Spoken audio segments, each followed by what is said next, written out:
Municipal corporation పీఠాల కోసం అధికార party అరాచకాలకు పాల్పడుతోందని బీఆర్ఎస్ కార్యనిర్వాహక అధ్యక్షుడు కేటీఆర్ ఆరోపించారు. అధికారం కోసం కార్పొరేటర్లను, కౌన్సిలర్లను ఎత్తుకుపోవడం, ప్రలోభపెట్టడంతో పాటు పోలీసులను సైతం ఇంటింటికి పంపిస్తున్నారని మండిపడ్డారు.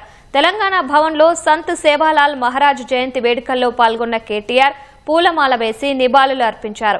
రాష్ట్రంలో 34 మున్సిపాలిటీలో హంగు ఉందని, అందులో 10 నుంచి 12 స్థానాలు బీఆర్ఎస్ ఖాతాలో పడతాయని కేటీఆర్ ఆశాభావం వ్యక్తం చేశారు. కొత్తగూడెంలో సిపిఐ మీద ఏం బొత్తిళ్లు పనిచేశాయో తెలియదన్న కేటీఆర్ సింగరేణిలో కాంగ్రెస్, బీజేపీ దోపిడీని అరికెట్టేందుకు ఖచ్చితంగా పోరాడుతామని స్పష్టం చేశారు.